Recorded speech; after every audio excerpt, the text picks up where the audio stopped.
हरे Krishna. Hare Krishna. Very interesting topic, right? मैं 10 minute इसमें कुछ बताता हूँ। 3 मोड्स ऑफ मटीरियल नेचर। प्रकृति के 3 गुण जिसने सबको बांध रखा है। तो अभी अभी इन लोगों ने, माताओं ने बताया, सत्वगुण, रजोगुण और कौन सा? तमोगुण। ये माया के गुण है। यूं समझो 3 बंधन है। इंग्लिश में बाइंडिंग बताया, हिंदी में बोलते हैं बंधन, 3 बाइंडिंग्स। एक बंधन कैसा? किसी को सोने की चेन में बांध दो, किसी को सिल्वर की चेन में बांध दो, चांदी की, और किसी को लोहे की चेन में बांध दो। यह तो अगर आपको सोफे पे 7 दिन तक लोहे की चेन से बांध दिया जाए, दुख होगा। और अगर बोलूंगा सोने की चेन से बांध दूंगा, 7 दिन तक no movements, you can't move for 7 days, you must be happy, right? There's gold all over. 7 दिन तक किसी के मूवमेंट को बंद कर दिया जाए, अच्छा लगेगा? वो सोने की हो, चांदी की हो कि लोहे की हो, ठीक है? ये हम लोग ये सुना करते थे विष्णुपुर में, बहुत पुरानी बातें, 30 साल पुरानी। ऐसे ही हम लोग भी सीखते थे। तो उसी प्रकार देव असुर मनुष्येषु जे भजन्ति सुरम असुरम। देखो 3 कैटेगरीज है। देवता, स्वर्ग में देवता, पृथ्वी पे मनुष्य, और फिर असुर। तो क्या अंतर है? जो देवता है ये सत्व गुण प्रधान है। मतलब ये तीनों 3 modes of nature are present in everyone. Demigods, human beings and even demons. But one mode of nature is very prominent. In demigods, they also have passion, but mode of goodness is so much prominent, say like 80%. तो इसलिए और दूसरे सारे गुण जो हैं वो दिखते नहीं हैं, छुप जाते हैं। मनुष्यों में मोड ऑफ पैशन ये प्रोमिनेंट है। तो ऐसा नहीं कि सत्वगुण वाले नहीं होते या तमोगुण वाले नहीं होते। जैसे प्रभु जी बता रहे थे, सुबह सुबह कितना अच्छा लगता है, 5 बजे 6 बजे मन शांत हो जाता है। हो जाते क्यों? क्योंकि सोकर उठे हैं, और जो निद्रा, जो सोने की जो क्रिया है, जो एक्टिविटी है, वो तामसिक है। तो तमोगुण के बाद जो नेक्स्ट इमीडिएटली सत्वगुण हावी हो जाता है। फिर जैसे दिन बढ़ता है, देखो गीता जी में भगवान ने हम सबको इतने अच्छे से सब समझा दिया कि खाने में भी 3 गुण होते हैं जो हम भोजन करते हैं। कोई सात्विक भोजन होता है, कोई राजसिक होता है, कोई तामसिक होता है। दिन और रात में भी सात्विक होता है, राजसिक होता है, तामसिक होता है। सुबह सुबह का जो समय वो सात्विक होता है, उसके बाद जैसे थोड़ा सा दिन और बढ़ता है 10-11 बजे के बाद तो राजसिक हो जाता है, वेरी पैशनेट, और फिर रात को आते आते इग्नोरेंट हो जाता है, एकदम तमोगुण। समझते हैं? इसलिए इसी 3 गुणों से हम जो एक्टिविटी दिन में करते हैं और जो खाते हैं, उससे वो गुण हावी हो जाता है, मतलब बढ़ जाता है। अब सोचो, हमको तमोगुण बढ़ाना है कि रजोगुण बढ़ाना है कि सत्वगुण बढ़ाना है? रिमोट हमारे हाथ में है, कौन सा बढ़ाना है बताओ तो? कोई है तामसिक वाला? है ना? सत्वगुण बढ़ाना है, इसलिए हम सात्विक क्रिया करते हैं। बहुत जरूरी है, ये बेसिक्स जानना बहुत जरूरी है। हम जो भोजन करते हैं सात्विक हो, उससे मन और चेतना भी सात्विक रहेगी। हम किस समय सुबह जागते हैं, उठते हैं, किस समय सोते हैं, तो ये नहीं सोचना 7 घंटे तो सोना है, कभी भी सो लो, नहीं। अच्छा, एक बात आप सब जानते होंगे, हमारे जो पूर्वज दादा दादी नाना जो फोर फादर्स, उनका लाइफस्टाइल कैसा था? देखो, मेरे को ये किसी ने क्वेश्चन किया था। उस हर कोई सुबह 4 बजे उठ जाता था और रात को 8-9 बजे सो जाते थे। कॉन्सेप्ट क्या था इसको समझना। कॉन्सेप्ट ये था क्योंकि उनको बहुत क्लियर था कि जैसी रात होगी तमोगुण बढ़ जाएगा, और तमोगुण में जागना मतलब तमोगुण को इनवाइट करना। ये जो फैशन है ना, 1 बजे सोना 2 बजे सोना, तो तामसिक गुण को अपने अंदर उतारना है, उसको एम्ब्रेस करना है, बिल्कुल हो जाएगा। तो इसलिए उनको पता है अब तमोगुण बढ़ गया है, और तमोगुण बढ़ने का मतलब डेमोनिक नेचर।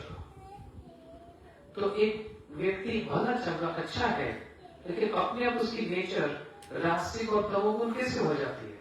आहार से और लाइफस्टाइल से। समझ नहीं बात? इसलिए रात को 8-9 बजे सो जाते थे। तमोगुण में तामसिक क्रिया मतलब एकदम डोरमेंट, सो गए, तो वो तमोगुण उनको अफेक्ट नहीं करता क्योंकि वो समय एकदम डोरमेंट हो गए हैं। सुबह उठते हैं 4 बजे 5 बजे, सत्वगुण, जिससे consciousness also remains sattvic. This has so much to do. This is not simple. This is human psychology. हम सब लोग देवताओं की पूजा क्यों करते हैं? सत्व गुण प्रधान है, सब समय सत्व गुण में रहते हैं। मतलब 90% 95% सत्व गुण है मनुष्यों के अंदर। हम लोगों के अंदर रजोगुण पैशनेट है सब समय, और जो डिमोनिक गोस्ट भूत वगैरह जो है वो तामसिक स्वभाव के होते हैं। ठीक है? अच्छा, पशुओं में भी देखा जाता है, कुछ पशु सात्विक होते हैं। अब गाय को देखो, हिरन को देखो, कैमल है, सात्विक है, इसलिए वो भोजन भी सात्विक ही खाते हैं, वो इधर उधर का भोजन नहीं खाते। अच्छा, तामसिक पशु भी है, रासिक कौन? जैसे शेर हो गया, नॉन वेजिटेरियन एनिमल्स, सारा दिन मांस खाएंगे, तो कॉन्शियसनेस भी बड़ी फिरोशियस और पैशनेट रहती है। मैं बहुत बेसिक बात कर रहा हूं, नहीं तो इसके अंदर इतना बड़ा सिद्धांत है, वो लेवल ही एक अलग है। तामसिक भी ऐसे पशु है जैसे सांप है, बिच्छू है, उनकी कॉन्शियसनेस इतनी डाइल्यूटेड है, अपने बच्चों को भी खा जाती है। सपनी जो होती है अपने बच्चों को भी खा जाती है। Means very gross intelligence, very gross, किसी को भी मार देना, कुछ भी कर देना। तो ये 3 अलग अलग प्रकृति के लोगों के साथ हमारा रोज इंटरेक्शन होता है, हम चाहे या ना चाहे। 3 जो टाइमिंग्स हैं दिन के, उसके साथ हमारा इंटरेक्शन होता है, भोजन के साथ हमारा इंटरेक्शन होता है। तो चॉइस इज अवर्स।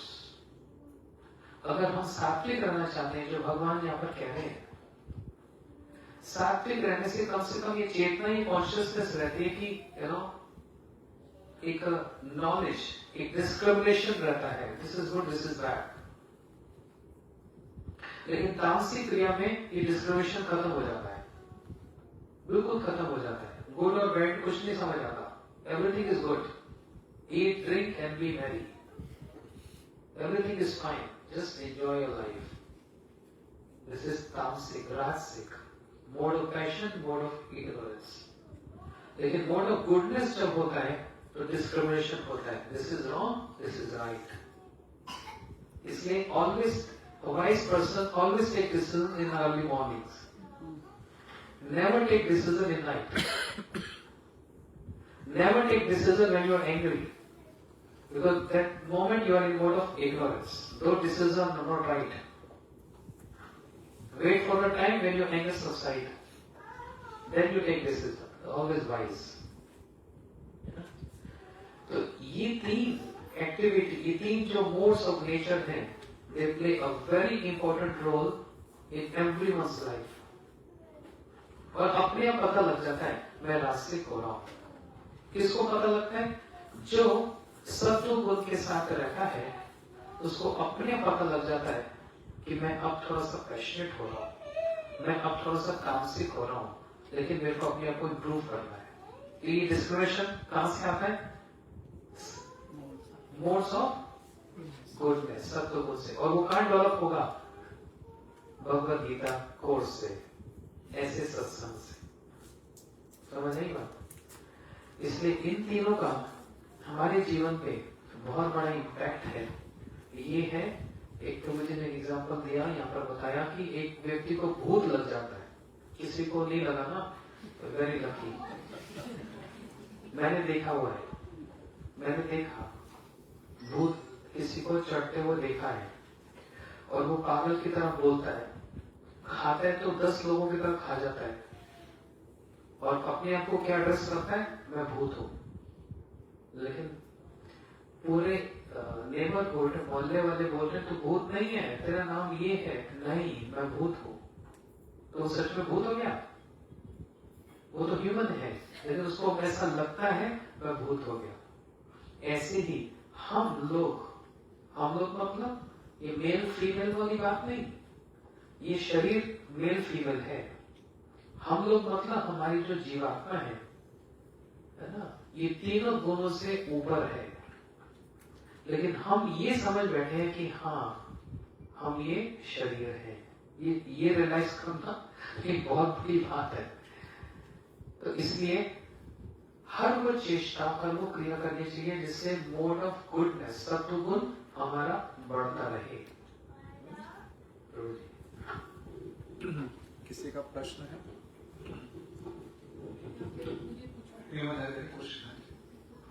जी ने जैसे बताया कि शाम के टाइम में सोने का टाइम होता है तो सो जाना चाहिए, बट तो उसमें सात्विक एक्टिविटी कर सकते हैं कि नहीं, मतलब मिक्स कर सकते हैं कि नहीं? सात्विक एक्टिविटी कभी भी कर सकते हैं,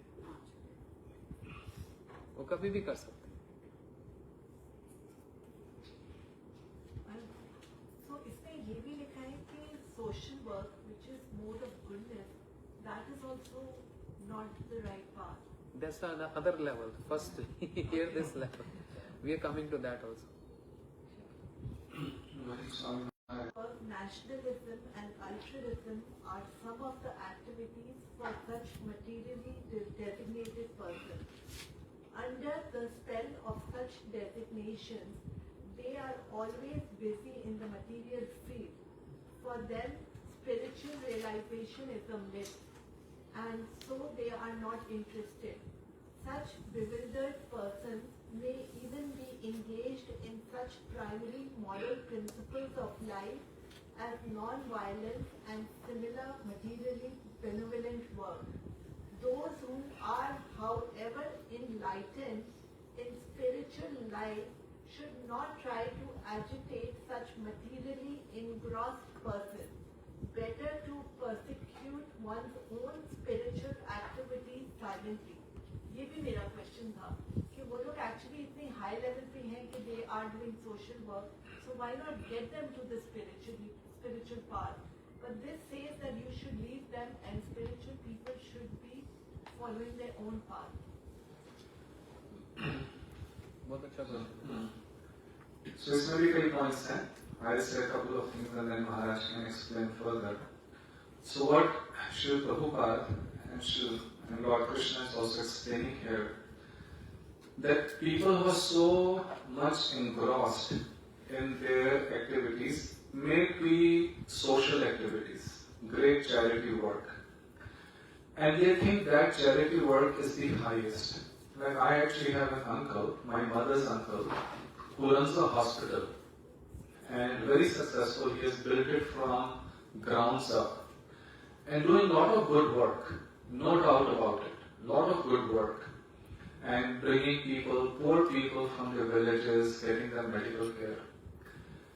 He runs this hospital about, it's less than 50 kilometers to Vrindavan, maybe 60 kilometers. When you go drive from Delhi on Mathura Road to Vrindavan, it comes on the right hand side. It started like a small room, now it's become a large hospital. So but in all these years, he's been running that hospital for about 30 years. He has never been to Vrindavan. Never. Because he does not believe that going to Vrindavan or doing puja is important. He says, this is my worship. Now, if I go and tell him that what you're doing is wrong, it will disturb his mind. It will disturb his mind. So sometimes, when someone is very deeply absorbed in what they're doing, and they're so convinced that that is the right thing, then if you go and try to explain to them or argue with them, they will not understand it. And you will find people like this all the time. They will say, ये मंदिर में पूजा पाठ करने का क्या फायदा है? नर सेवा नारायण सेवा. This is the highest thing. It is not wrong. There is no problem doing charity, but that does not mean that doing bhakti is wrong either. Right? Bhakti is the highest, but they are not able to understand it. So somehow, if you have in some previous things we have studied, right, a person starts understanding the concepts of bhakti when they have accumulated certain amount of sukriti. Otherwise, they don't get the eligibility or the qualification to even understand what Krishna is saying in Bhagavad Gita, or the basics of bhakti also they will not understand. Are you understanding my point? So, it is not, see, when people come, when we all sit in a lecture, there are many people sitting, and everyone will understand differently. Some people will say, क्या प्रकार की बातें लोग कर रहे हैं, ठीक है? Some people will get some clarification, and someone will say, oh, now today what they have said, what Maharaj said, I am going to follow it very strictly. Why? Everyone, because everyone's faith is at a different level of maturity based on how much sukriti they have accumulated. So therefore, instead of disturbing their intelligence, we have to do some way slowly to help them gain some sukriti, by which at some point, either in this lifetime or in a future lifetime, they will become eligible to understand the principles of bhakti. That's what he is saying, because whether it's nationalism, तो देश सेवा ही सबसे बड़ी सेवा है, सबसे बड़ी भक्ति है देश भक्ति. So it is fine, let them do what they are doing, and they are so engrossed in it that they will not understand. हम एक बार बहुत साल पहले जब रशिया में बहुत साल पहले की बात है 1990, तो रशिया में बहुत भक्त उस समय थे, लेकिन they were all underground. तो वहां पे भक्ति ये जो हम लोगों का गौड़िया वैष्णविज्म काफी प्रचार हो रहा था, बट एवरीथिंग वाज अंडरग्राउंड. और उसके लिए हम लोगों ने इंडिया, तो वहां पे कई डिवोटीज को कॉन्सेंट्रेशन कैंप्स में जाकर के उनको डाल दिया गया था, उनको टॉर्चर किया जा रहा था. तो many devotees in Delhi, we decided कि हम लोग जाकर के रशियन एम्बेसी के सामने we will do a protest. तो now आप तो बहुत भक्त हैं दिल्ली में, हजारों में हैं, पर उस समय our groups were very small. So we needed some people. So we went to Vishwa Hindu Parishad and we asked them कि आप लोग हमारे साथ चलिए, क्योंकि है तो हिंदू धर्म ही, सनातन धर्म है, उसकी रक्षा के लिए हम कर रहे हैं. And I still remember I went with Ramchandra प्रभु जी. तो उन्होंने हमारी बात तो सुनी, कहते हैं प्रभु जी ठीक है हम आपके साथ चलेंगे तो सही, लेकिन अब शास्त्र छोड़ो, शस्त्र उठाओ. अब शास्त्र पढ़ने पढ़ाने की बात छोड़ो, अब शस्त्र उठाने की बात आ गई है. तो they may have a perspective which is fine. अब उनको बैठ के अगर हम शास्त्र समझाने लगते, they would not understand. That is what their eligibility is, and that is fine. But they came with us, they helped us. That became Sukriti, and actually slowly we kept interacting with them, and some of them just slowly started coming to the temple and became more interested in bhakti.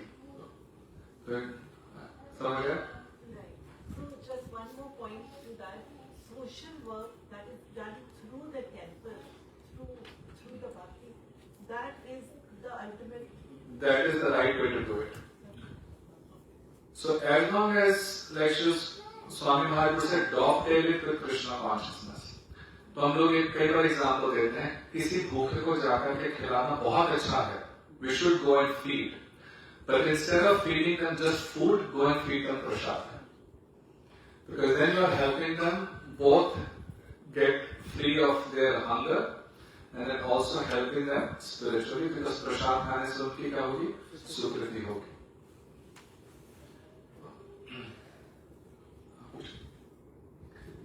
आपका भी एक प्रश्न था दीदी, आपने हाथ उठाया था. मैं कहती हूँ गीता का उपदेश कुरुक्षेत्र में दिया गया था, तो वहाँ पे काफी वो हो रहा था, सब रिलेटिव्स को बताया जा रहा था, मार धाड़ हो रही थी, कुछ हो रहा था. तो सर माइंड कैसे है उस पर, जैसे आप बताए थे कि सिचुएशन पे माइंड डिपेंड करता है, साथ के काम से करा कैसे, तो उसमें कैसे हुआ?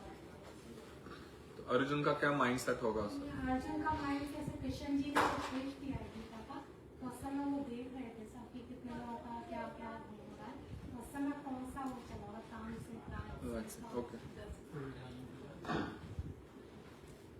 कृष्ण सूर्य समा माय अंधकार, जहाँ कृष्ण नहीं तहाँ नहीं माया अधिकार. भगवान श्री कृष्ण सूर्य की तरह है, और जब सूर्य उदय होते हैं तो वहां अंधकार होता है, अंधकार चला जाता है. तो इस श्लोक में बताया श्री कृष्ण सूर्य के समान है और माया अंधकार के समान है.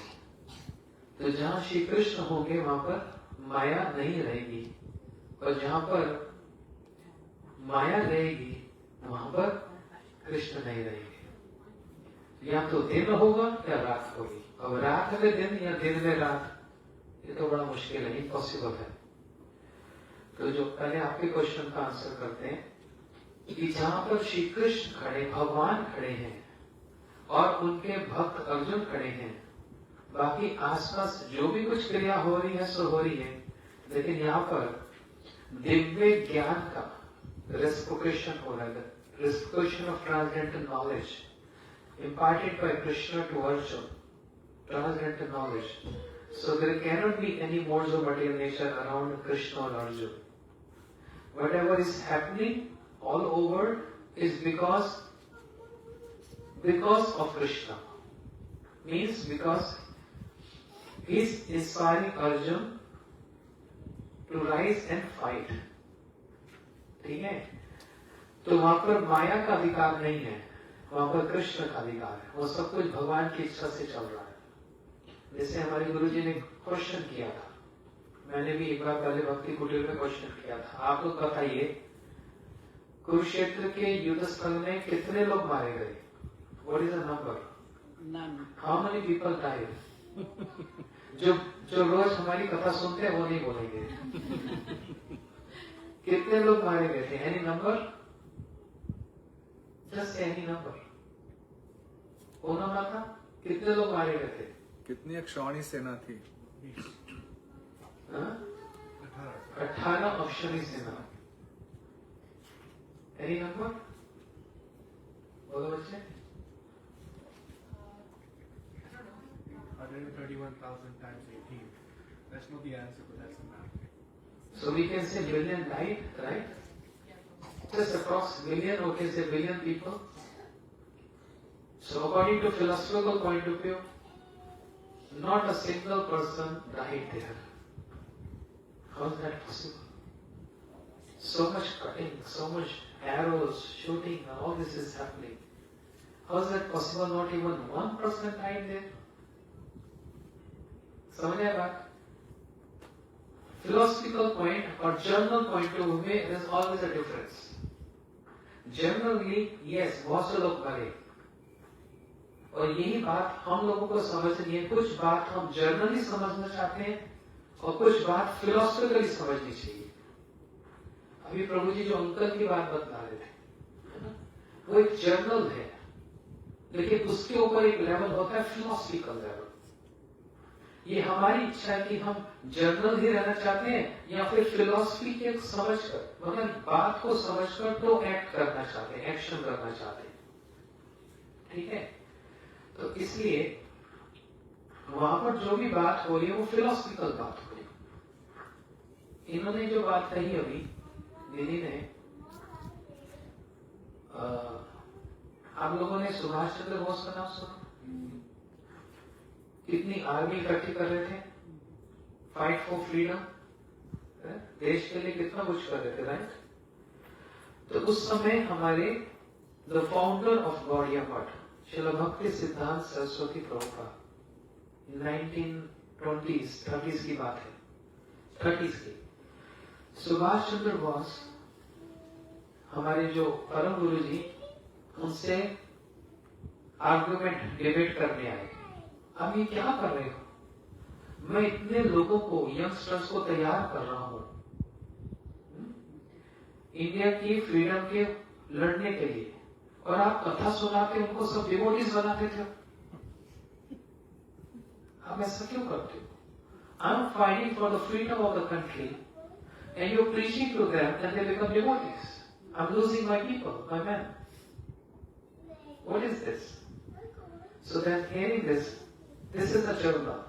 So I'm just trying to make you understand what is journal and what is philosophical, which even Subhash Chandra Bose admitted at the spot when he heard the philosophy. So Srila Bhakti Siddhanta Saraswati Prabhupada said, "You fighting against Britain for freedom of India. Do you read Bhagavad Gita?" And She boss said, yes. वो क्योंकि उस समय politician सब गीता पढ़ते थे, ऐसे नहीं होते थे, और उनके जो भाषण होते थे उसमें गीता की कोटेशंस भी होती थी। They were so learned in them. Subhash Chandra Bose बोले, यस मैं गीता पढ़ता हूँ। तो प्रभुपाद जी ने कहा, क्या आप इस श्लोक को जानते हैं? यम यम वापि स्मरण कालम त्यज्यते कलेवरम। तो बॉस कहते हैं, हाँ मैं जानता हूँ, क्योंकि वेरी लर्नेड।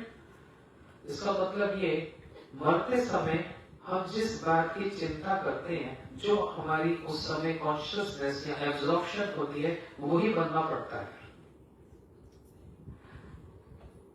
तो सुभाष चंद्र बोस ने कहा, हाँ मैं जानता हूं, इसका मतलब ये है। तो प्रभुपाद जी ने कहा, इस समय आपके एब्जॉर्प्शन कहाँ है? आप दिन रात ये सोचते हो क्या? ब्रिटेन ब्रिटेन ब्रिटेन ब्रिटेन, और ऐसे करते करते अगर आप मर जाएंगे तो आपका जन्म कहाँ होगा? तो जब आपका जन्म ब्रिटेन में होगा तो आप इंडिया को रूल करने आएंगे या इंडिया से लड़ने जाएंगे? समझ नहीं बात? ये वो फिलोसफिकल, एक जर्नल बात होती है, एक फिलोसफिकल बात होती है। जर्नल बात सबको बड़ी अच्छी लगती है क्योंकि वो जर्नल है, क्योंकि वो माइंड के लेवल पर चलती है। Very important point. हमारा थिंकिंग प्रोसेस साइकोलॉजिकल माइंड से और इंटेलिजेंस से होता है, और दोनों का लेवल एक जैसा नहीं होता। जनरल जो बात हमको अच्छी लगती है वो माइंड के लेवल की होती है, और उसके ऊपर एक लेवल होता है इंटेलिजेंस का, बुद्धि का। बुद्धि, इंटेलिजेंस, वो फिलोसफिकल पॉइंट पर चलती है। तो विच इज सुपीरियर, माइंड और इंटेलिजेंस? Not mind. अभी इतनी अच्छी मिठाई बनेगी, अच्छी मिठाई बनी और सनी का मुंह में पानी आ रहा है। और वैसे है नहीं, जस्ट मजाक में एग्जांपल बोलो, मान लो सनी को, चलो सनी नहीं, मेरे को डायबिटीज है, मेरे को डायबिटीज है, अब देखकर मन कर रहा है खा लो, ये मन है। लेकिन अगर मैं इंटेलिजेंस यूज करूंगा तो क्या बोलूंगा? ये मीठा नहीं है, तेरे लिए जहर है, इन लोगों के लिए मीठा है, ये तुम्हारे लिए जहर। ये इंटेलिजेंस लेवल है। तो intelligence which always gives us right decisions, and mind is not never giving a right decisions. Mind always wants to enjoy. See, that's why there's a thought, there's a quarrel, there's a fight. तो जब इतनी बड़ी बात कही कि आप British बनकर India पे रूल करने आएंगे या फिर आप इंडिया के लिए फाइट करेंगे, ये है फिलोसफिकल लेवल की बात। तब सुभाष चंद्र बोस बोले, आज तक मेरे को कभी किसी ने इतनी बड़ी बात नहीं सुनाई थी, ये तो बहुत बड़ी बात आपने कही, और मैं दिन रात वही सोचता हूं, दिन रात वही सोचता हूं। फिर उन्होंने क्या एडमिट किया, उनकी वर्डिंग उन्होंने एडमिट किया, अब मैं अपने इस फाइट में इतना दूर पहुंच चुका हूं कि अब बैकअप करना बड़ा मुश्किल है। पूरा देश मेरे को देख रहा है, इतने लोग मेरे साथ हैं, लेकिन अगर ये बात मेरे को पहले किसी ने बोली होती तो मैं सच पे विचार करता। मैं इस समाज सेवा, देश सेवा से ऊपर भी एक बात है, this is general and then there is a philosophical point. एक और एग्जांपल बताता हूं।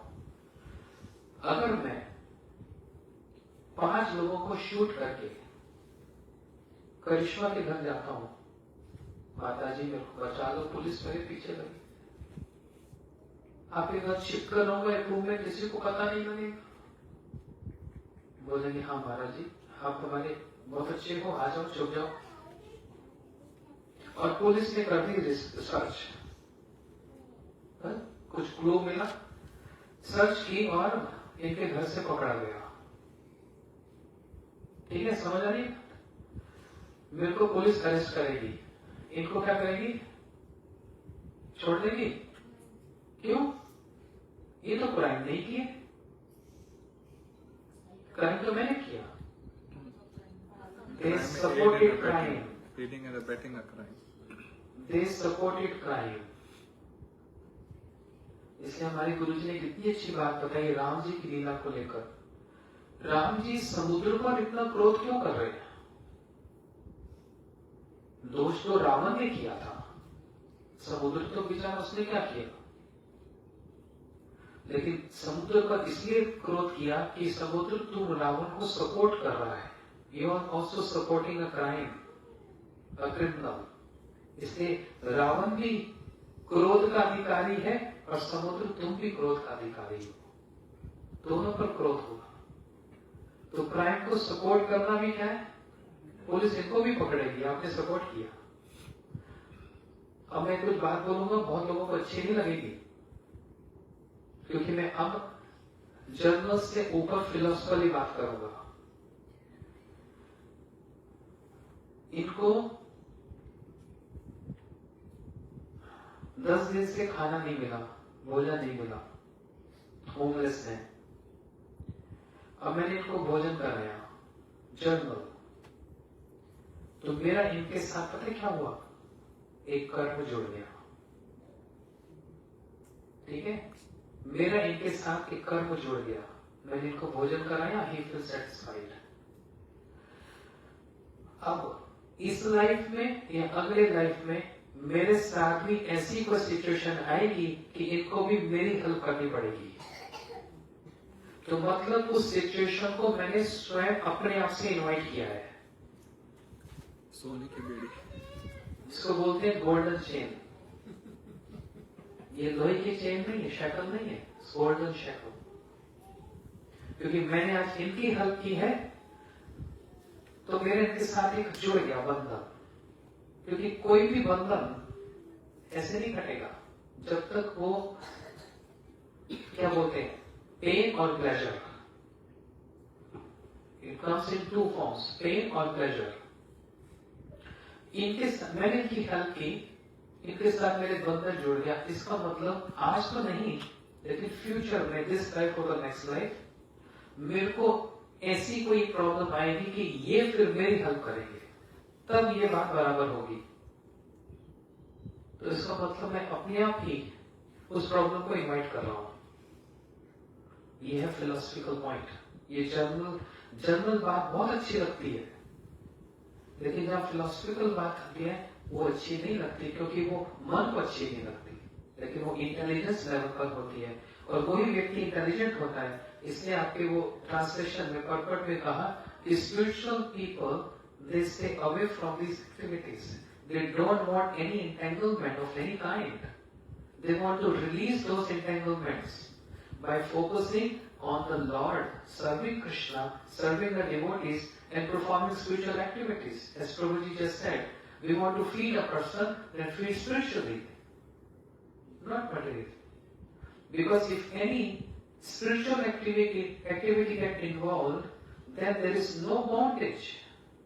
But if I'm doing out of sake of helping my relatives, this and that, there is always a bondage. So same things are going to reflect to me. This flower, if I throw, where is coming? Where is coming? Back to me. Yes. Where is coming? Back to me. Understand? It's coming back to me. So the same conditions is coming back to me, and then I have to suffer, and those to whom I helped, they're going to come forward and help me.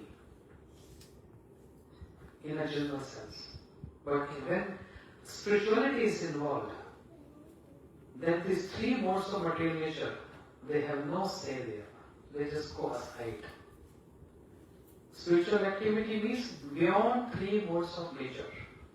This other stage, which is beyond Prakriti, beyond Maya.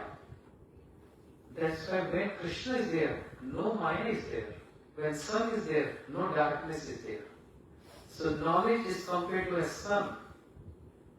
Understand? And illusion is considered to as darkness. Similar to as darkness. So wherever there is darkness, there is no sunlight.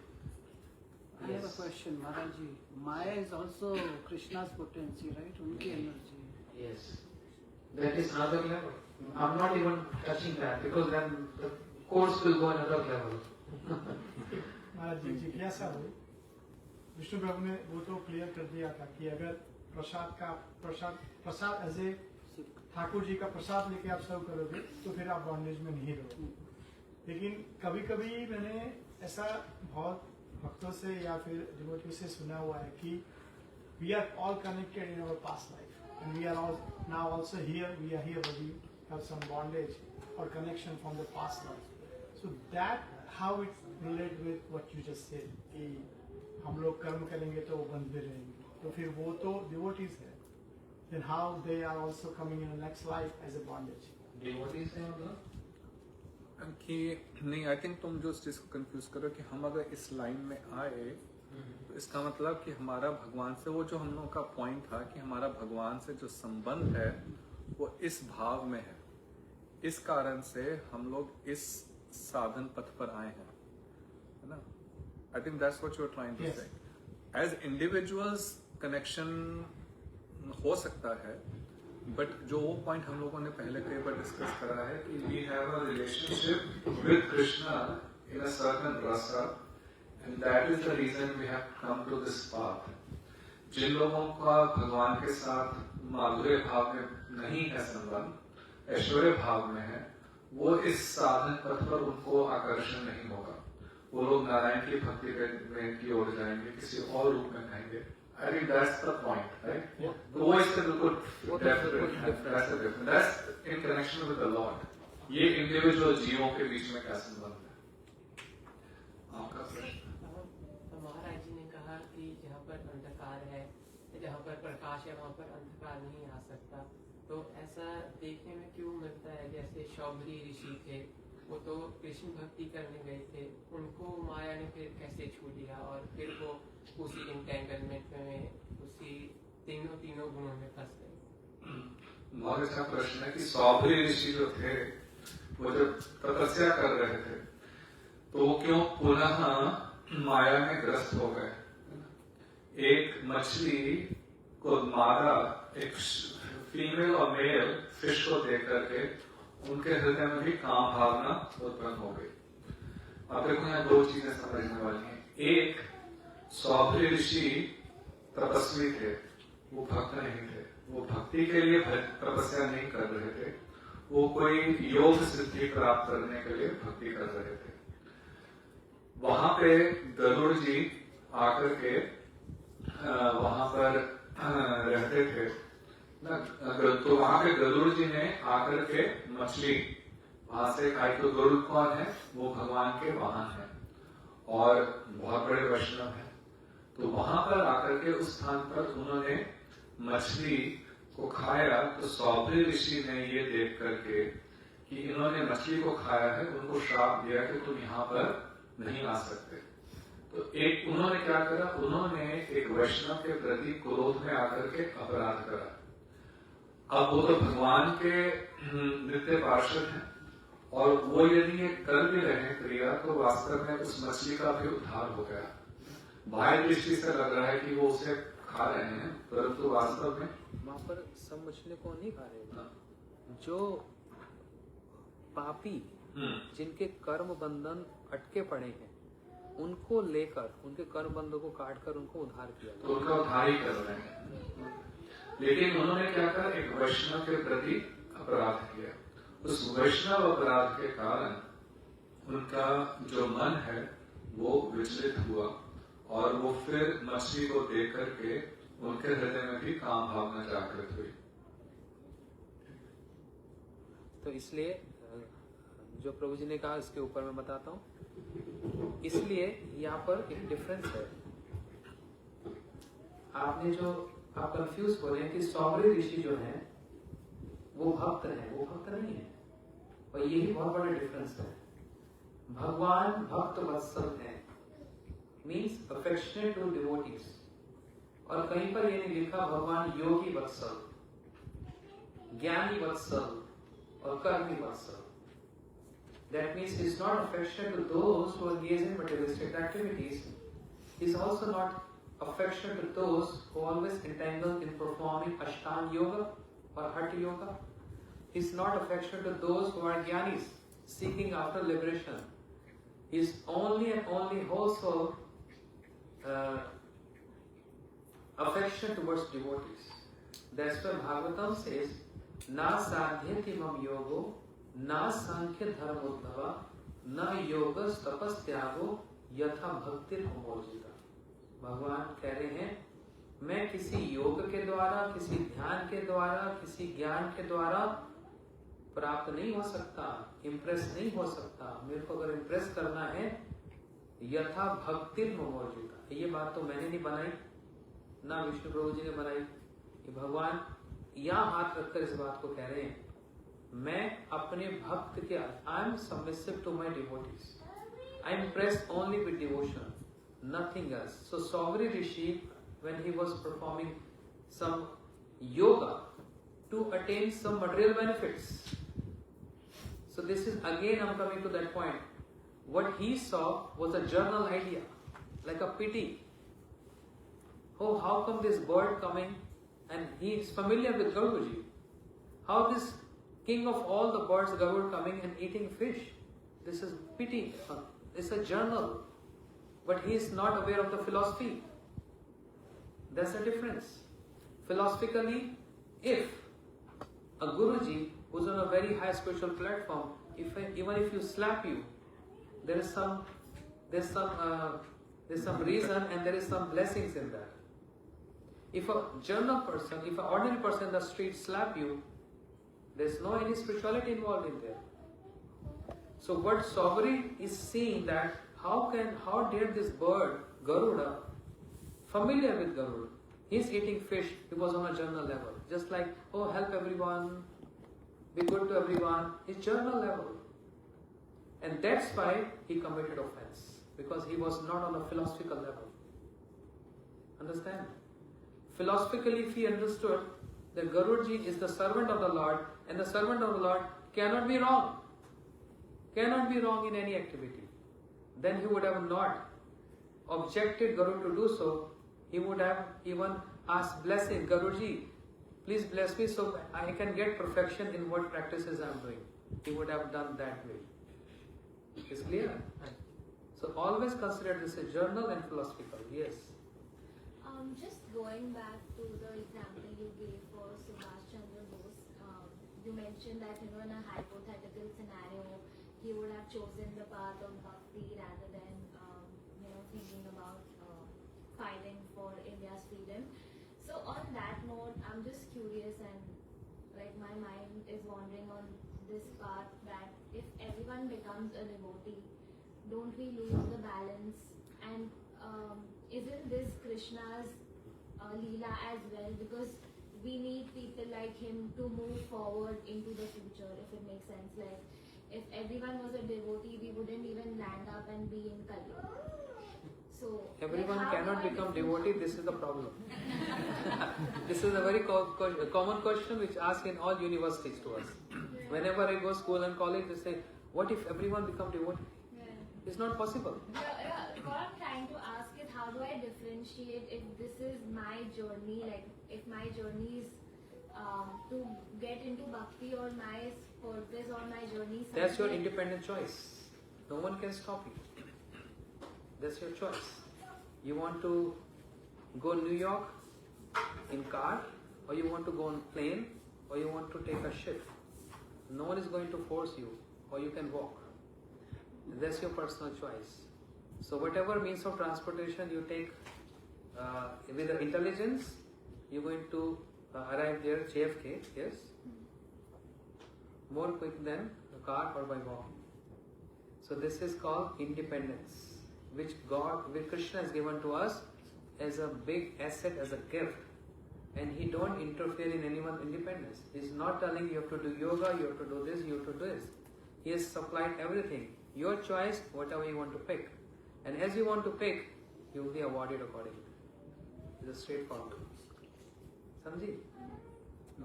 So one thing here, I think what your confusion is, it's a very good question. And a lot of times people have this question. कि सब लोग भक्ति बन जाएंगे तो संसार कैसे चलेगा? Right? हमारा ये प्रश्न था, अगर सारे भक्त बन जाएंगे, बैठे माला करने लगेंगे, तो कल कोई अटैक करेगा, कैसे बचाएंगे अपने को, है ना? तो सबसे पहले तो समझना यही है कि भक्ति का अर्थ ये नहीं है कि हम अपनी रिस्पॉन्सिबिलिटीज नहीं करें। एक्चुअली सेकंड, इससे अगला ही जो श्लोक है उसमें भगवान अर्जुन को कह रहे हैं, मयि सर्वाणि कर्माणि सन्यस्य अध्यात्म चेतसा निराशी निर्ममो भूत्वा युद्धस्व विगत ज्वरः। अर्जुन को कह रहे हैं युद्ध करो, परंतु किस प्रकार से युद्ध करो? मयि सर्वाणि कर्माणि सन्यस्य अध्यात्म चेतसा, सब अपने कर्मों को मेरे को समर्पित करते हुए, अध्यात्म चेतसा अपने मन को मेरे ऊपर फिक्स करके मेरा ध्यान करते हुए, निराशी ही निर्मम हो। तो निराशी का अर्थ होता है कि कोई और इच्छा ना हो, और निर्मम कोई पोजेसिवनेस की इच्छा नहीं। अपने धर्म के लिए, धर्म की रक्षा के लिए मेरे निमित्त बन करके मेरी सेवा के हेतु, क्योंकि मैं तुम्हें आदेश दे रहा हूं इसलिए करो। तो इसलिए देखो, भक्ति का यह नहीं है कि हम सब अपना काम काज छोड़ करके बैठ जाएं और माला करें। भक्ति का यह है कि हम करेक्ट कॉन्शियसनेस में, प्रॉपर चेतना से, प्रॉपर भाव से उस कार्य को करें। अभी वही कार्य जो हम अपने अहम और ममत्व, अहंता और ममत्व, जिस बेड़ी में हम बंधे हुए हैं, वो मैं और मेरे की बेड़ी है। जो महाराज सुभाष चंद्र बोस का एग्जाम्पल दे रहे थे, उसमें प्रॉब्लम क्या थी कि वो सोच रहे हैं ये मेरा देश है, अब अगला जन्म क्या होगा, ब्रिटेन में अगर होगा तो ब्रिटेन मेरा देश हो गया। तो जिस देश को बचाने के लिए, जिससे बचाने के लिए वो अभी लड़ रहे हैं, अगले जन्म में वो उसी देश पे आक्रमण करने का प्लान बनाएंगे। अब यही यदि वो युद्ध, इसलिए देखो युद्ध एक प्रकार से, अब ये भी समझना थोड़ा कठिन है। आइडियल सिचुएशन में अगर भारत को मुक्त करा करके वहां पे सनातन धर्म की स्थापना होती, वो आइडियल स्थापन किए जाते, then it would have been a proper freedom. But freedom लेकर के भी our consciousness, my grandfather used to say कि अंग्रेज तो चले गए, लेकिन हमारे गुलामियां भी छोड़ गए। दैट कॉन्शियसनेस वाज स्टिल कि हम वैसे हैं। आज भी इंडिया में जाओ, क्या कॉन्सेप्ट है, बच्चा, अरे तुम्हें घरों में भी इंग्लिश बोलता है तो बहुत बढ़िया बात है, हिंदी बोलता है, अरे ये हाई सोसाइटी के नहीं है। तो क्या हुआ, we are enslaved in our mindset. तो फ्रीडम कहाँ है, फ्रीडम कहाँ है ना? हम लोगों के जो विचार हैं वो तो अभी भी उसी तरह से वेस्टर्न सिविलाइजेशन के इंस्लेव्ड हैं। तो इसलिए जो फ्रीडम है, जो वास्तव में भक्ति सिद्धांत सरस्वती ठाकुर कह रहे हैं कि हम लोगों को फ्रीडम क्या चाहिए, इस माया से, जो माया के बंधन में हम बंधे हुए हैं, वास्तव में उससे फ्रीडम लेनी है। और भक्ति का अर्थ यह नहीं है कि जो हमारा कर्तव्य है उसे हम नहीं करें। भगवान ने हर एक को कुछ ना कुछ कर्तव्य दिया है, उसको अपना वो काम भी करना है, लेकिन he has to do it in right consciousness and Krishna consciousness. मैं और मेरे इस अहंकार को छोड़ करके भगवान को समर्पित करके हुए सब कार्य करना है। नहीं, वो कह रही कि अगर सब भक्ति करेंगे संसार कैसे चलेगा? तो उनका मतलब है सारे मेरे जैसे हो जाएंगे गंजे, तो कैसे चलेगा? अभी तो प्रसाद में नहाने वाला तो रहेगा ही सब। अच्छा, अब ये सोचो, तुम्हारे पापा वो भक्त हैं कि नहीं है? Yes. तो काम करते हैं कि नहीं? तुम्हारी ट्यूशन फी पे करते हैं कि नहीं? Yes, absolutely. तो संसार चल रहा है कि नहीं? ये भी बिजनेस करते हैं, बहुत सारे बिजनेसमैन हैं, ये लोग भी भक्त हैं, लेकिन संसार चल रहा है ना। तो भक्त का मतलब ये वाली कैटेगरी को भक्त नहीं समझना। They are all bhaktas. We are in different social status. I am a sannyasi, they are grihastha, they brahmachari etcetera, but everyone is bhaktas in different categories. So my work, I'm doing my work. My work is preaching. I'm a traveler. So I'm preaching, encouraging, inspiring everyone to please understand what is the meaning of samsar and what is the meaning of bhakta, right? So then their work, they do business, they have a family, children, they're maintaining them, but they're also doing bhakti. So the Prabhupada ji said, if the whole world become devotees, even the samsar will chalega. तब भी संसार चलेगा, संसार रुकेगा नहीं। और बहुत अच्छा चलेगा क्योंकि सब हार्मनी में रहेंगे, सब प्रेम से रहेंगे, कहीं झगड़ा नहीं होगा, है ना। अभी तो लालच के कारण हम सारे जगत का शोषण कर रहे हैं, we are destroying the world out of greed. लेकिन जब अगर सब वास्तव में भक्त बन जाएंगे तो जिसको कहते हैं ना राम राज्य, फिर वो होगा, सब बहुत शांति होगी, सबके अंदर प्रेम होगा, सौहार्द होगा, रियल हार्मनी होगी। add to that, to your question, ऐसा लगता है सतयुग में कि everything was perfect, right? The wars in Satyug were more violent than we can even imagine. 18 अक्षौहिणी सेना महाभारत की, जिससे जीनपुर खत्म हो गया था, every day with Banasur and Malvita Tripur Sundari had come, every day hundreds of Akshoni senas were being killed. And Banasur was also a Shiv Bhakt, and he was born from the ashes of Kamdev. You know the story. I'm not trying to tell you the story. That's one part. And I'm just giving you an angle. The women empowerment in India went down in our country. हम लोग औरतों की करने लगे थे. रामकृष्ण परमहंस वो माता के भक्त थे.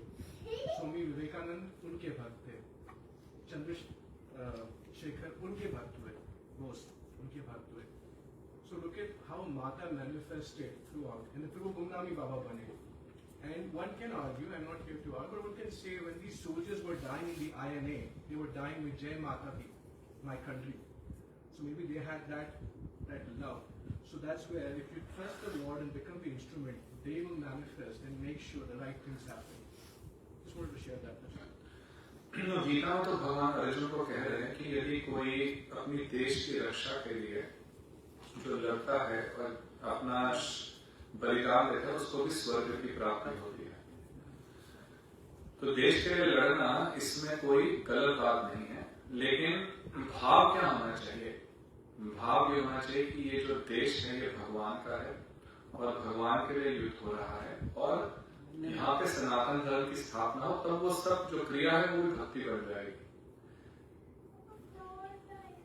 लेकिन ये तो हिंदू धर्म के हिसाब से हुआ ना, मतलब सनातन धर्म, जैसे हम हिंदू हैं तो हमारा सनातन है, इसलिए हम ऐसा सोचते हैं। जैसे अलग कास्ट का होगा वो अलग तरीके से सोचते हैं। धर्म तो एक ही है, वास्तव में सब सनातन धर्म है। हिंदू धर्म कहीं शास्त्रों में लिखा नहीं गया, हिंदू शब्द ही नहीं है किसी शास्त्रों में। पूरी भगवत गीता में हिंदू ही नहीं लिखा। ना गीता पूरे वेद में, महाभारत में, भागवत में, किसी पुराण में कहीं हिंदू शब्द है ही नहीं। ये शब्द तो मुसलमानों ने दिया था, क्योंकि सिंधु नदी के दूसरी ओर जो रहते हैं उनको उसका हिंदू है। तो हिंदू धर्म वास्तव में सनातन धर्म। सनातन का अर्थ क्या होता है? जो नित्य है और जो सबके लिए है। इसको जैव धर्म भी कहते हैं। देखो, हम लोगों कास्ट के कारण, कम्युनिटी के कारण, रंग के कारण हम लोग जो अलग अलग धर्म बना लेते हैं ना, वो वास्तव में टेम्पररी धर्म है, वो नित्य धर्म नहीं। जैसे महाराज भी एग्जाम्पल दे रहे थे, देशभक्ति। इस देश में पैदा हुए तो उस देश की रक्षा को अपना धर्म समझ लिया। अगले जन्म में दूसरे देश में पैदा होंगे तो उस देश की सेवा करना उसको अपना धर्म समझ लिया। तो ये जो धर्म है ये अनित्य है, ये सनातन नहीं है। सनातन का अर्थ होता है जो नित्य है और सबके लिए है, सबके लिए एप्लीकेबल है। तो सनातन धर्म का जो यहाँ पे गीता के 3रे अध्याय में भगवान समझा रहे हैं, निष्काम कर्म योग, अपना कर्म करो लेकिन निष्काम भाव से और मुझको अर्पित करते हुए, तब उस कर्म में तुम बंधोगे नहीं। अथवा सोने की, जैसे महाराज कहते हैं, सोने की जंजीर है कि लोहे की जंजीर, तुम्हें बांधेगी। लेकिन जब उसको भगवान को अर्पित करते हुए करेंगे तो फिर वो जंजीर नहीं बनेगी, वो इस बंधन से मुक्त होने का साधन बन जाएगा। तो ये इसलिए हम नहीं कह रहे कि क्योंकि हम हिंदू हैं, हम इसलिए कह रहे हैं कि ये जीव मात्र का ही ये धर्म है कि भगवान से अपना संबंध हम जागृत करें। हाँ, ये ठीक है, अलग अलग धर्म है दुनिया में और सब अपने अपने विचार से सोचते हैं, समझते हैं। इसका बहुत सुंदर हम लोगों के शास्त्रों में